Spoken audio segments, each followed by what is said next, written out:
Hello, welcome back.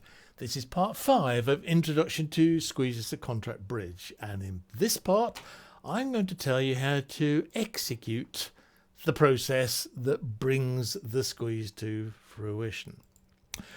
And you know all the jargon, that's last four or 5 videos, and you know how a squeeze ending operates. How do you reach it? That's the thing that we really need to discuss now. How do you get to that ending for the point where you decide, I think I'm going to do a squeeze here? And in fact, there's a 5-step plan. So I'm going to take you through the 5 steps that you implement one after another from the point where you decide a squeeze is going to be the right way forward. So let's do step 1, and this step is called key cards. You identify the existing or possible threats which are in your hand and dummy. So we did an exercise earlier about recognizing threats. So you put that to practice and say, well, there's a threat here and I could rough that and there'll be a threat there. Roughing something to create these possible threats. There could be an existing threat. Identify which of these has an entry.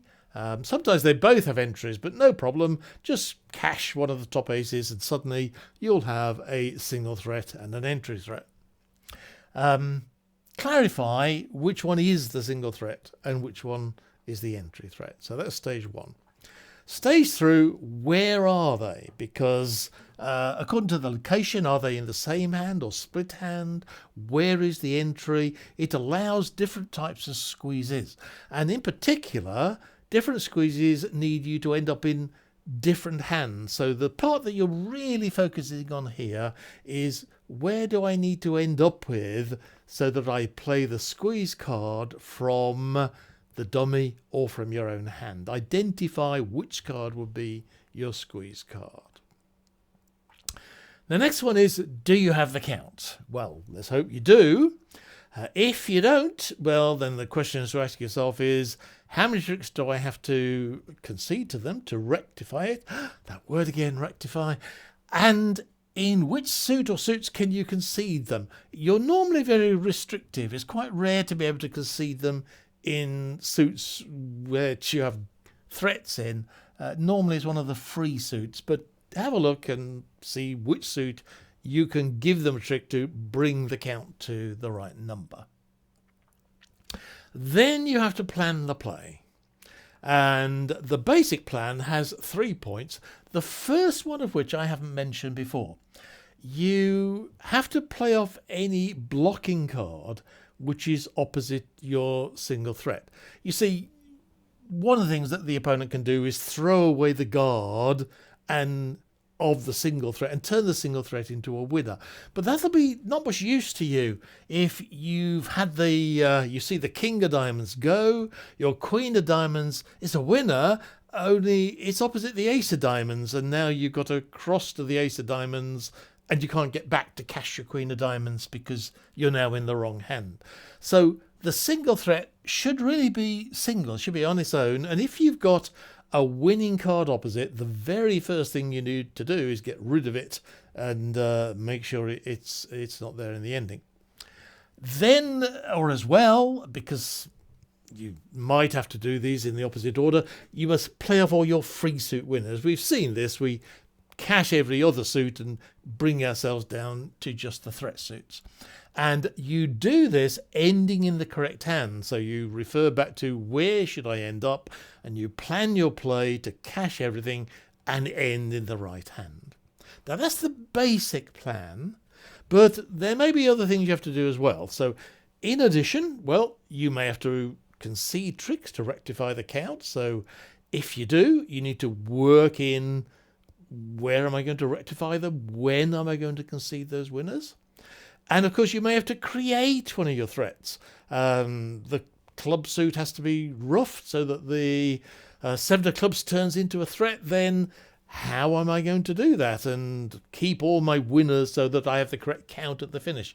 You need to work out that into your overall plan. So it looks quite fearsome, really, because you've got to think of a sequence of plays that achieves all of these 5 objectives. Now, I have to say, normally it's nowhere near that bad. It's amazing how often you already have the count. It's quite common to find the threats are there, you don't have to create them, and there isn't a blocking card. So really, most of the time, you're just playing off your free suit winners and ending in the correct hand.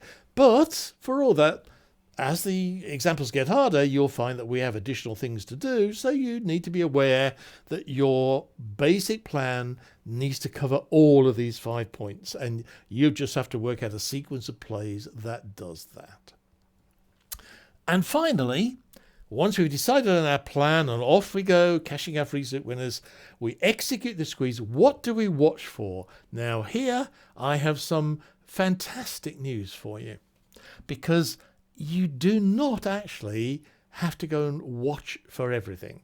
You actually only need to keep track of the guard, or sometimes guards, the guard that beats your single threat. The point is that if the busy defender throws the guard, turning your single threat into a winner, you need to know. So when they throw away the king of diamonds and makes that queen of diamonds a winner, you need to know and cash the queen of diamonds. But if they don't throw away the king of diamonds, the single guard, and set up your single threat, what are you going to do?